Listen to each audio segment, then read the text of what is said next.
And you knew when we met that you just had a sense that I had been neglected and abused as a child. Yes, I did. Almost immediately. Maybe the second date. And Third date when I met you when I walked in your parents' home, I knew it again. Yeah, I knew. I remember that night when you came to my parents' house and my brother and my dad were sitting in the corner. They were just looking in the magazine in the living room. And I introduced you. Yeah. And do you remember what their reaction was? Huh. They didn't even say anything. No, just looked up nonchalant. Huh. No problem. I was old enough, it didn't bother me, but it made me understand who you were to them. Welcome to Digging Through Dominoes, a podcast that looks at mental, physical, and emotional trauma through real and inspiring conversations. This is your safe haven that welcomes you in, but also isn't afraid to talk about what hurts the most. And now, here's your host, Teri Anderson. And today's guest is the proud owner of 2 Texas records. The first in the 8th grade for 175 licks at Ferguson Junior High. The second one was 1977 deadlift record in the state of Texas at that time for his weight class. He deadlifted 715 pounds. Last and not least, my husband of 34 years. Here's Jeff. So how comfortable are you in doing this? Well, it's fine, as long as you don't mind me making jokes every now and then, because I'm just that way. That's how my mind works. A little pressure, I make a joke. I couldn't keep him off the keyboard. He's like pushing these buttons. Really? In the 8th grade.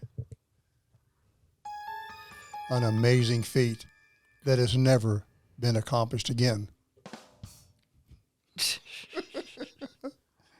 I will love the buttons.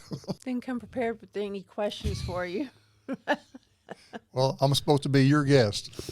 I know, and I'm supposed to be a host. 175 licks. For those of you that don't know what licks are, in Texas, there is corporal punishment, or there was when we were in school, and the principal would come in, or one of the coaches from one of the sports team, with a paddle with holes drilled in it. Jeff here, his mission was to beat the school record. And he did it. It was painful. But you laughed the whole way through, didn't you? Oh, a couple of times I cried, but I did set the record. You're a little rebellious, a little competitive. Yes, I was. You don't want to bowl with him. You don't want to play spades with him. You don't want to shoot pool with him. Oh, gee, now you're going to hurt my feelings. Wait. That's like the Tooth Fairy music. So I'm going to ask you some questions here. Okay. Well, let's start out light. How did you get into weightlifting? Bodybuilding. You were a power lifter and then you went into bodybuilding? No, I was always a power lifter, but I wanted to be a bodybuilder. But how I got into it was, as a young person, I was so tall and skinny that I wasn't good at many sports. Coaches wouldn't play me because I was too tall, too thin. And, of course, I took after my mother and father's habits. I drank a lot, smoked a lot, and at the age of 21 years old, I wanted to quit smoking, and I did. Here, can you hold this like that in here? Yeah. You're there. No. And a couple of guys I worked with at General Motors were lifting weights. And one of them was a ex-Golden Glove boxing champion in the 1960s in Arlington, Texas. And I started lifting weights just to get active again, and had to be the most arduous, painful thing I ever did in my life to try to learn to lift weights. It was so hard. It's so painful to work out. It gets sore every day. But within 9 months, I gained 35 pounds of body weight. And within 5 years, I gained 100 pounds of body weight and only added 3 inches to my waist. And so I thought that was for me, and I enjoyed lifting weights, and I wanted to be a a world record holder or a bodybuilder or something, which didn't come to fruition, but you're not competitive at all. no, not really. No, I loved it, but that's how I got started. It was kind of a fluke, and it turned around to be truthful. Probably one of the best things that ever happened to me. Straightened me out, gave me some sense of direction, gave me a discipline that I never had before. It gave me a focus to see a mission, work for it, accomplish it, get a goofy little small trophy, and be so proud that go back to the gym and start working out again. So you guys haven't seen the pictures of him when he was working out. He was huge. He only had one pair of pants that would fit him, that would go around his size. He had a King Neptune hairdo, this gnarly red beard. That was only for a while, but I did have one. So how long did you when did you stop lifting competitively? The end of 1977 was the last time I competed. But it remained a constant in your life. Oh, yeah, I did. Yeah, I quit working out at one time for 6 years. I just became obsessed with lifting weights. It was all about me, my diet, my food, my protein, my time, and I realized that it was being destructive, and so I just quit working out altogether. I lost 52 pounds of body weight, and I've always gone to the gym from time to time and worked out. And if I had the opportunity right now, I'd try to be a world record holder weightlifter right now. I mean, I loved it so much, it just drove me crazy. But anyway. Well, it's done you good. I mean, at 87 years old, you look better than any 87-year-old I know. I thought I was 88. Well, I'm old. 1940. What? You can't add back that far. He also holds another record that's a record in my life. In April, we will have been married 34 years. There was a break in there, but then it came back. Everyone knows that this channel is about mental health, my struggle with my abandonment, my childhood, the problems that I faced, and I want to get Jeff's take on that. So, did you have any idea what you were in for in the grocery store when you saw me? Well, the only thing I can say is no, but hell no. Let me say it again. Hell no. Or matter of fact, hell no. Well, just to be fair, I didn't have any clue what I was in for either. No, you had your hands full. We both came from pretty, I guess, in a way, typical childhoods from that time. Mm-hmm. Kids were more to be seen and not heard. I was seen as weak to love and hug and kiss your kids, play with your kids. It was more rule-driven and not emotion-driven, which is different than we raised our kids. Who's the famous doctor that started that stuff? The one that ruined Dr. Spock. Dr. Spock, yeah. That was his famous rule that you need to leave children alone and don't hug them. Teaches them to grow up faster. Terrible choice. Yeah, my dad was really affected by that. I've told you about him being left in a playpen. I know this is awkward, but I need to get Stan's. He was left in a playpen when my grandmother would go to work all by himself, and the downstairs neighbor would come in every 4 hours to feed him and change him, and he had no interaction. So my dad had really no idea how to be a father, and my mother, her mother divorced my grandfather when my mother was pretty young, and my mom was kind of in the place of having to raise her sisters. So my mother didn't really know how to be a mom. She had no manual. Your parents had no manual. Your dad was pretty badly abused, and your mother was she was emotionally. I think so. I think my dad loved her, but her dad loved her, but I'm not sure if her mother cared a whole lot for her. Yeah. And my father was the youngest of 11 children. and sharecroppers in North Texas. So he grew up a very rough, but he managed okay. He graduated with a degree at Oklahoma University. He was in the military. My mother went to college, and so, but no, they had problems. My dad was most definitely dysfunctional from the word go. Well, every time you move around that, it makes noises on the recording. Well, it's not my fault. You don't have a stand. Well, I'm going to order stands after this. Oh, here we go. But but your dad,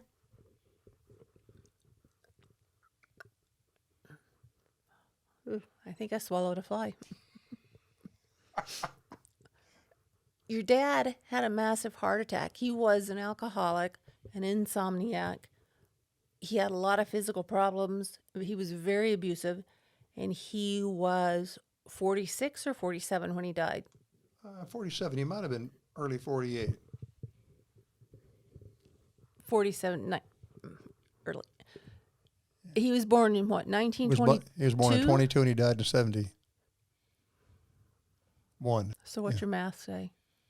49. I thought he was younger than that. Yeah. That's pretty young. And No, he'd been 48 because his birthday was in June, so he died at 48 years old. I think something that's very telling about both your mom and your dad and the way you were raised is your mother never remarried. Mm-mm. That didn't affect you at all? You were already out of the house by that time. Oh, yeah, no, we're all gone, except my little brother, Buddy. Yeah, no, she didn't remarry. No, she didn't want the hassle. She hated being married to him, and he wasn't nice to her. And she tried to be involved in one relationship after my father died. And that was such a pukey situation. It was her boss at work in Oklahoma. That was it. She never dated again and never saw anybody again for 50 years. She didn't want anything to do with it. No, she didn't. She didn't. And I can understand why. She was pretty severely abused. And I'm just finding out a lot of these things. Now, I lost it in 2008. What were the signs that you first saw in me that you knew I was starting to fray? Is this going to be a live show? Or can I go put on a football helmet real quick? Or better yet, have body armor. Yeah, Just be nice. I was just trying to make light of a bad situation. I was in a bad situation.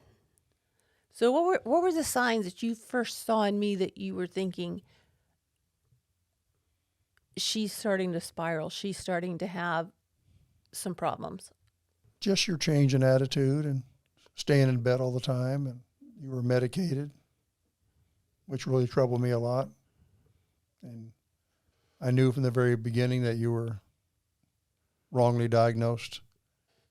I just knew you were a troubled girl, and we had too many kids, and we were trying to be obedient to the Lord, and it just was not a good fit for you. And you started getting deeper and deeper, and of course that caused us separations and anxiety, and we pulled away from each other, and one thing leads to another, and before you know it, the string just breaks. Yeah.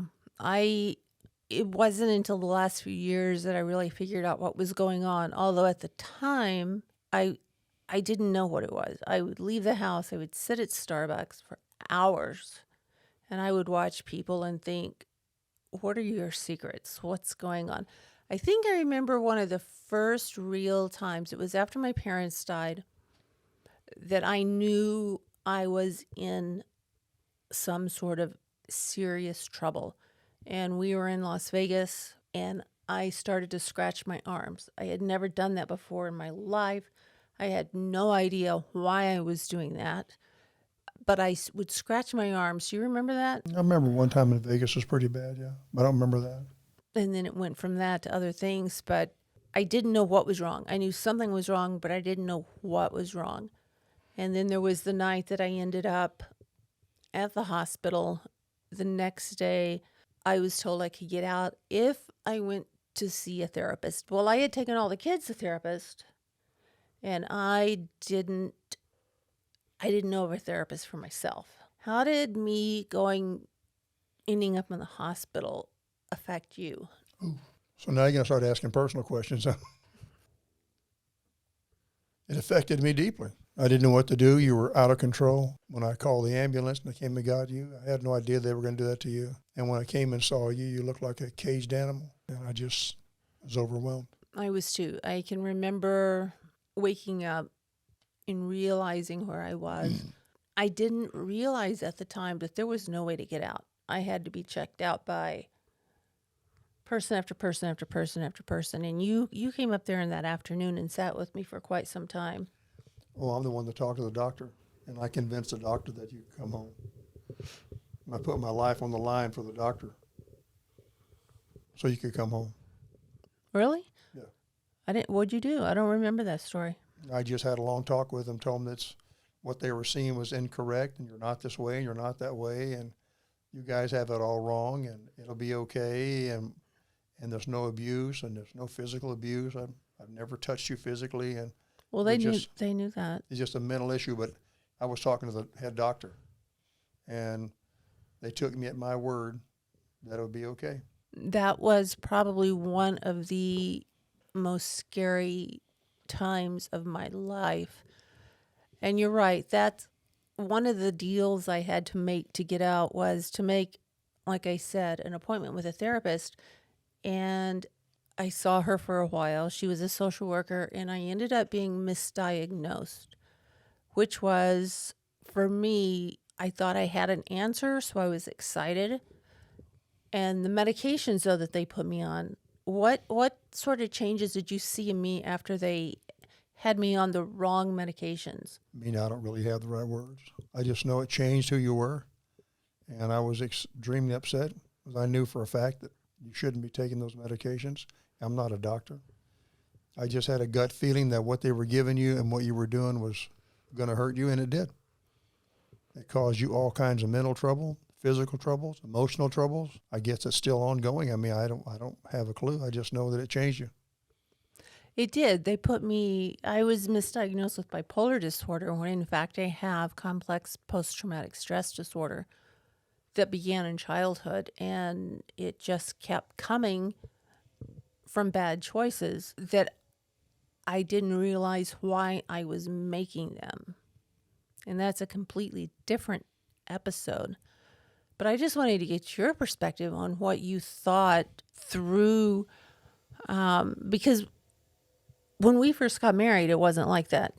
No, matter of fact, I guess for all the people that like sports, quite frankly, I thought I hit a grand slam homer. I thought I hit a grand slam homer when I met you. Is that more clear? Birds.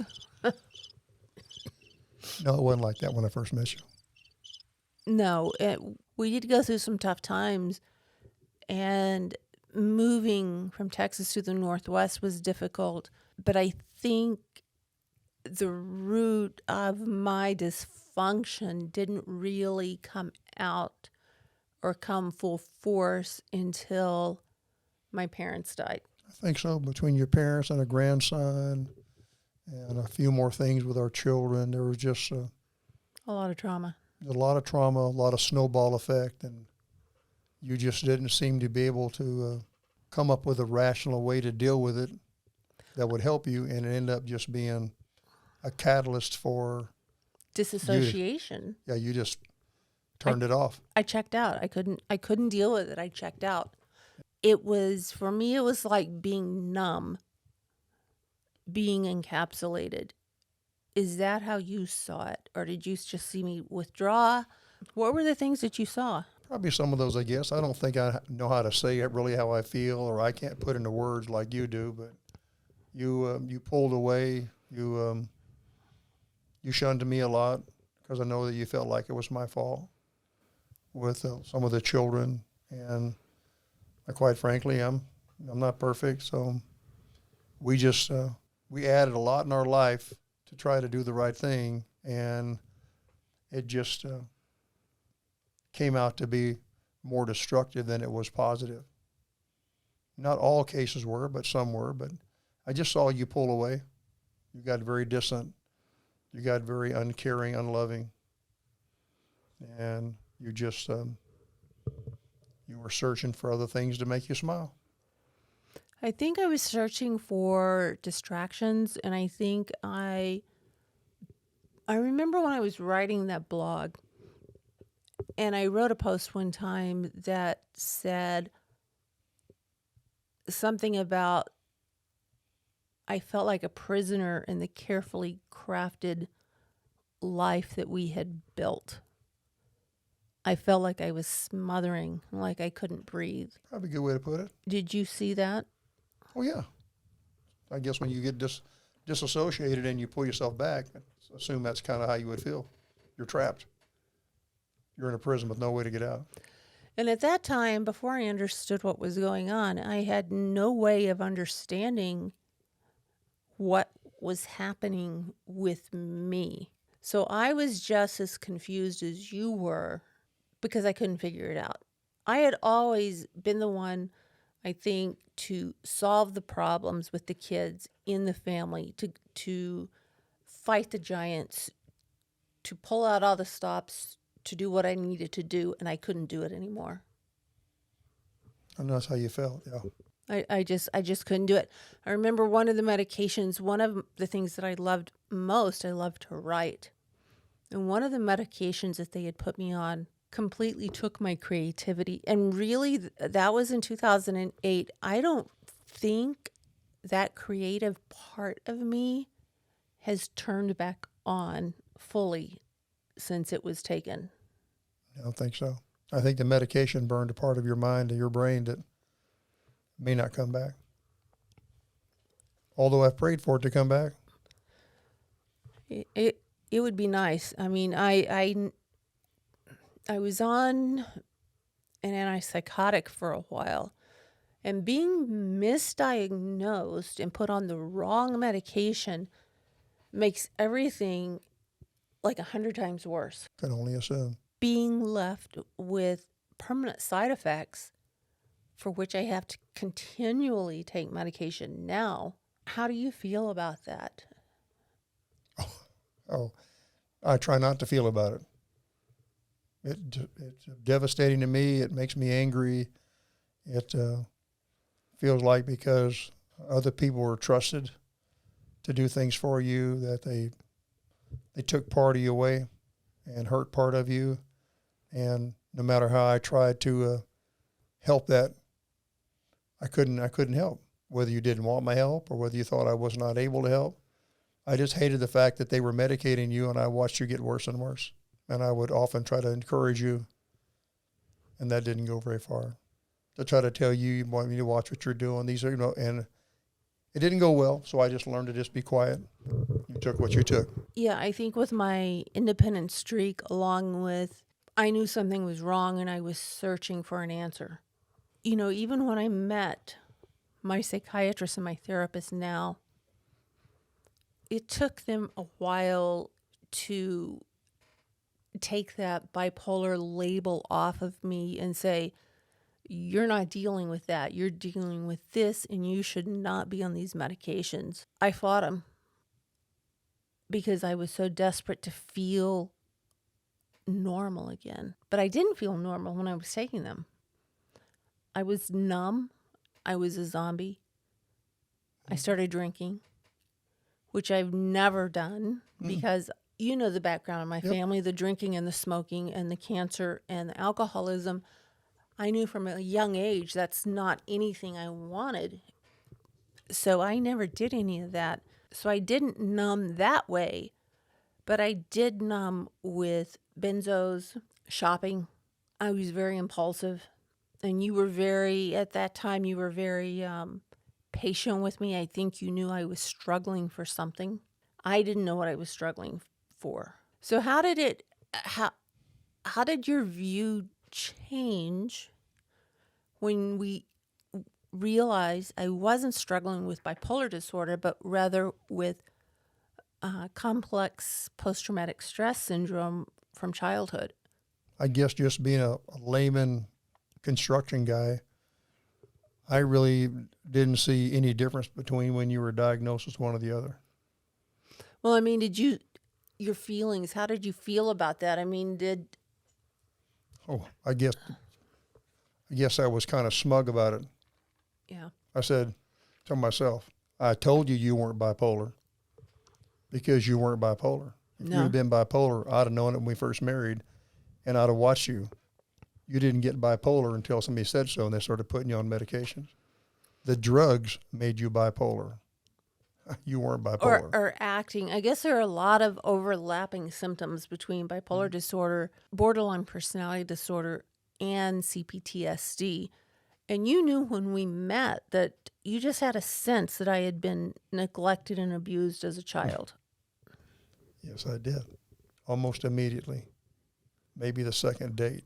And Third date when I met you, when I walked in your parents' home, I knew it again. Yeah, I knew. I remember that night when you came to my parents' house and my brother and my dad were sitting in the corner. They were just looking in the magazine in the living room. And I introduced you. Yeah. And do you remember what their reaction was? Huh. They didn't even say anything. No, just looked up nonchalant. Huh. No problem. I was old enough, it didn't bother me, but it made me understand who you were to them. Yeah. You know, I struggled for quite some time with feeling guilty that I didn't miss my mother as much as I did my father. My mother and I had had a horrible relationship up until we moved to the Northwest, and then we had a pretty good relationship. And I really didn't have a relationship with my dad until my mother died. Mm-hmm. Makes perfect sense. I really need to get microphone stands for these. You saw things back then with me being more like, I guess, the scapegoat child, the black sheep of the family child, and the way my parents felt about me, or at least treated me, that I didn't realize, or maybe I didn't want to realize until literally the last few months. My therapist would say, well, what about your childhood? I wouldn't go there with him. How did you feel when I told you finally I had talked to him about my mother? How did I feel? Yeah, were you like, finally, maybe she'll get some help, maybe she'll be able to see? Just grateful you're able to open up. I mean, the difference between you and I was mistreated like you, and things weren't right, but I was just able to let it go, and you weren't able to let it go. Mm-hmm. Just two different people, not the same circumstance, but a lot of the same effects. And I was able to just go, that was them and it's not me. And I just moved on, and you were not able to move on. You were tormented by it. I talked to one of my aunts a few days ago, maybe a couple of weeks ago, and I told her, you know, she was very candid with me and was crying about the fact of how she felt when she saw me so mistreated and that she couldn't help. That was really validating for me, that someone else saw what was going on and I wasn't just making it up. Did you happen to see a difference? I remember when my mother died and when my dad died. Did you notice a difference in my actions or how I was with the two deaths that were so close together? Not really. I mean, the sadness was with both. I knew you were closer to your dad than you were with your mother, which is a given. But being close to my dad really didn't come until after my mother died. Yeah, but I mean, the desire was there. And the desire with your dad was there, and your dad just didn't see it until he lost his wife. When he lost his wife, you were the female that he wanted to be close to because he needed the female comfort, and you were there.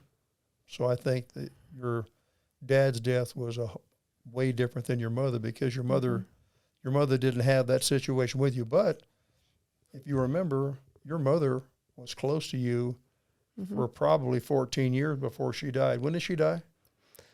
Mom was killed in 2006, and we moved up here in 1990. So for Almost 16 years. almost 14, 15 years. She got the letter from you in the 1990, the end of 1990 or the early 91.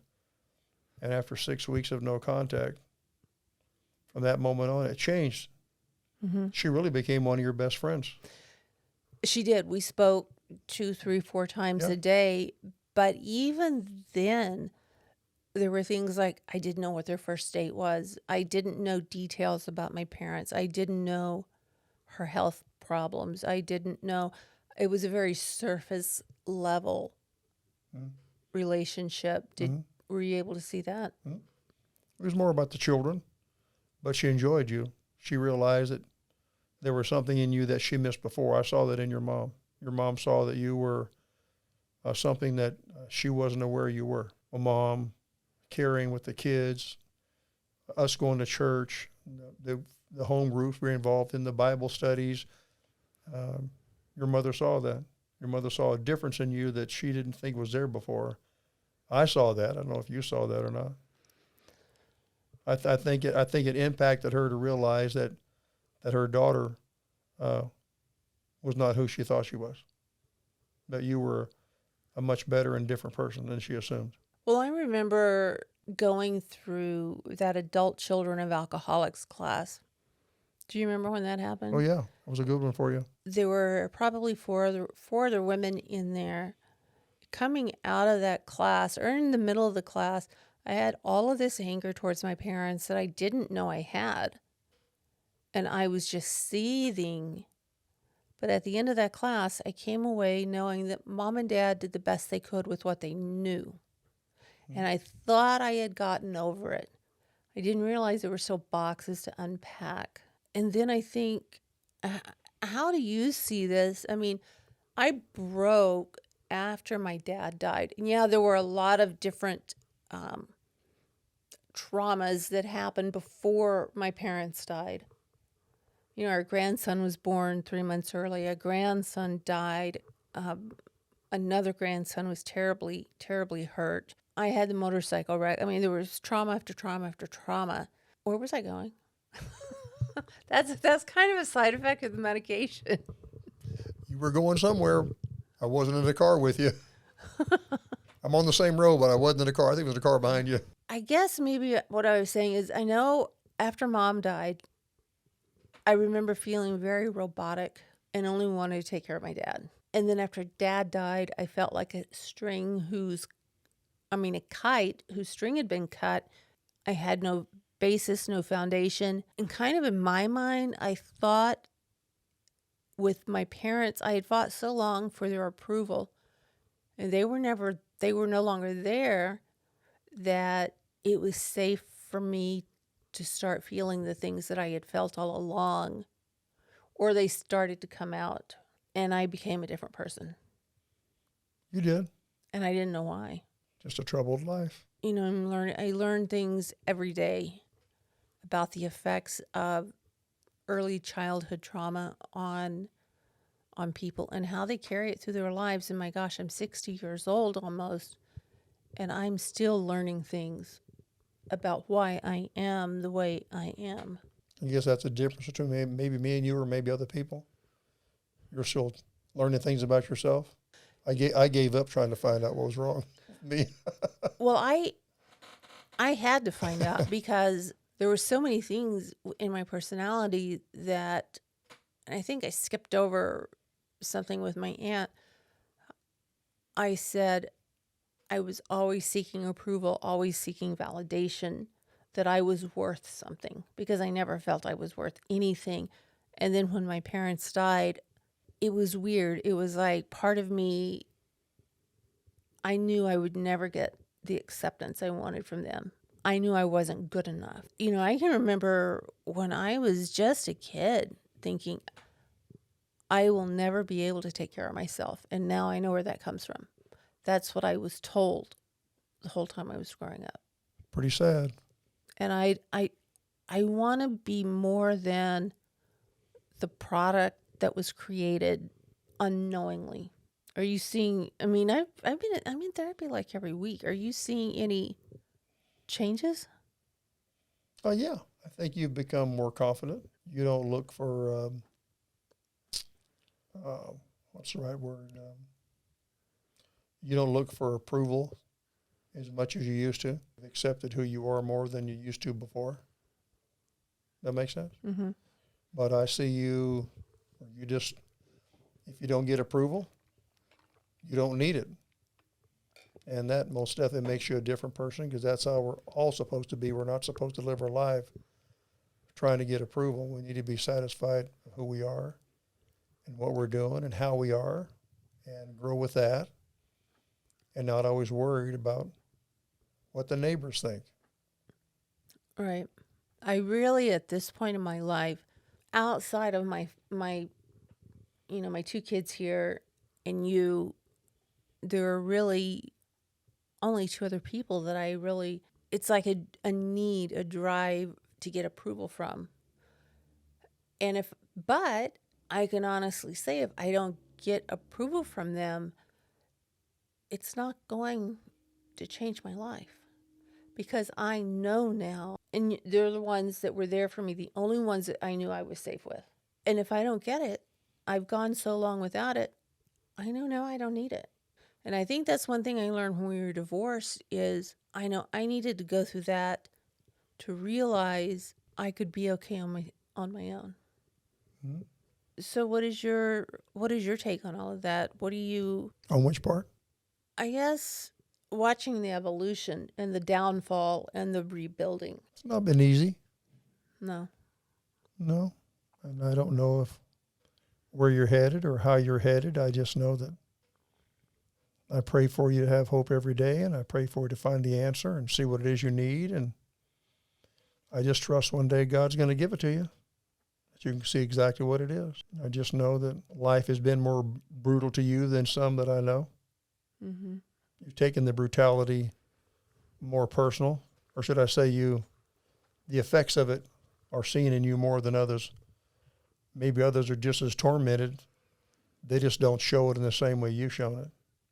But I see you're trying hard, and I see you have a goal. You're trying to do something with your future, and you just have to pursue it and be content with what you have. But I see you changing.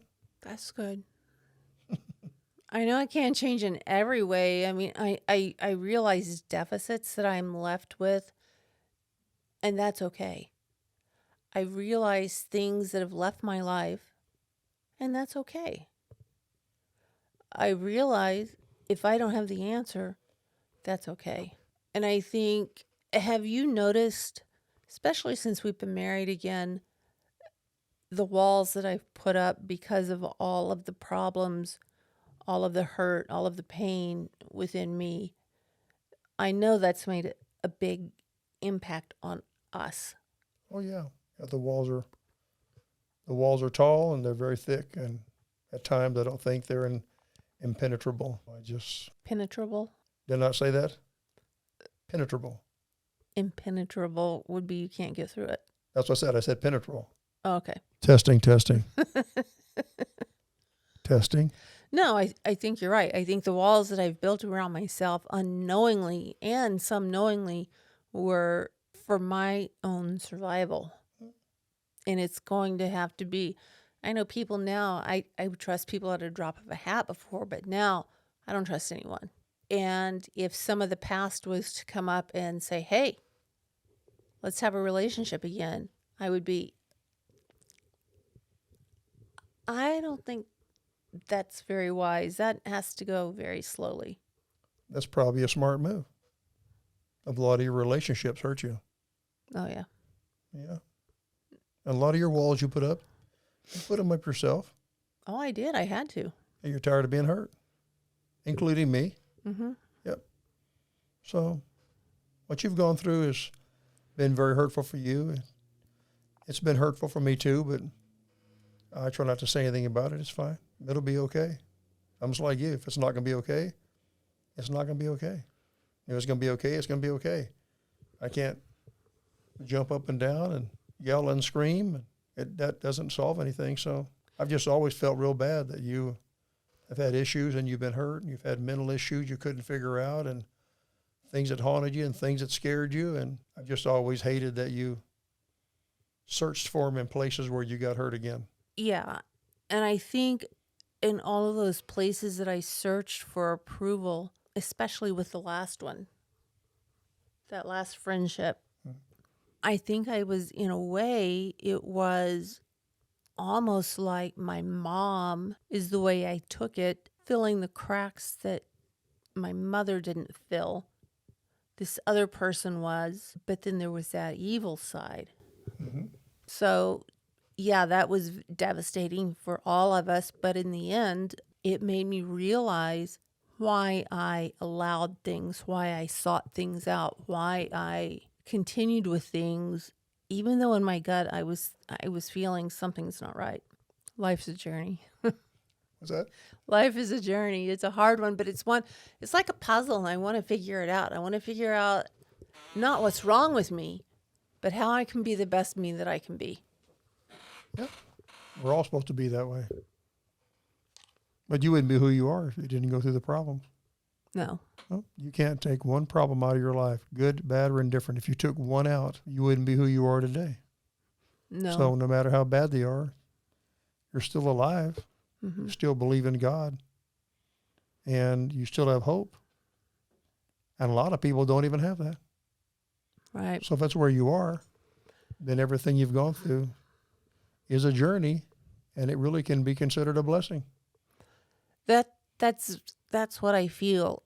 And there are people that I see around me, some in my family, some that are acquaintances that are still in that numbed phase, and they're alcoholics, they're drug addicts, they're running from something when the answer is within them. They just don't want to look. And I think that's something about me that I've always had, is kind of this tenacity. It's not going to get me. And I didn't have that for a while. During all that time, I was struggling to breathe. Every day was a struggle to get up. I don't feel that now. I feel, you don't like me, okay, that's fine. Your opinion of me doesn't really define who I am. I know who I am. It's exactly what you're supposed to be. Without going through hardships, you don't get that. So that's why I think hardships are, at times, beneficial. And they do cause a lot of trouble. They cause a lot of pain. They do. And I started looking at them, I think I told you, I started looking at them more as, yeah, there's a big storm, and I'm not seeing this silver lining, because if I just look at the silver lining, I'm not learning what caused the storm, what my part in the storm was, why I allowed the storm to happen. At least you put that in the correct way, which stands for every human being alive. It's you that's in the storm. It's you that's the problem. If all of us realize that each one of us is the problem, and if we worked on ourselves to not be a problem, then everybody around us gets benefit from that, because we are all a problem. Mm-hmm. I think I feel more free than I ever have, in that I have the confidence to say, hey, I'm going to take a 5-day road trip and video and vlog and put this together. Hey, I'm going to try and start making a living. I'm going to do a podcast. I'm going to take action. Whereas before, I really felt like I couldn't take action. I wasn't worth making money. I wasn't worth putting the effort forth. Yeah, I'm sorry you felt that way, because I always thought you were worth it. Well, I'm not talking about just you. I'm talking about that inner child part. Oh, I know. Where, I mean, when your mother tells you she's going to put you in the alley where the trash cans are for the garbage man to take you away. And I remember, crying, and she says, they won't bring you back. They don't speak English. I think I was probably 3 or 4 years old, and that went on a lot. And, when you're that age, you're forming your whole identity. Mm-hmm. It's the foundation. Like with you, pouring concrete, building the framing on a house. If you don't get that foundation right, that house is not going to be right. No, 100%. That's the point. Yep. No, you were a broken foundation. Yeah, well, thank you for talking to me and being here. The very first guest on this new podcast. Testing. Did you hear that? That reminds me of my dad. My dad always used to testing 1, 2, 3, testing 1, 2, 3. Well, you're welcome. Yeah, thank you. Because, and I'm glad to hear that you see differences. You can see the strides that I'm making. Do I make them all the time? No, but I'm trying. You are. You are. I just hope it gets better and that you feel better about yourself and you accomplish whatever it is you feel like you need to accomplish. Well, thank you. You're welcome. It's nice to have someone believe in you.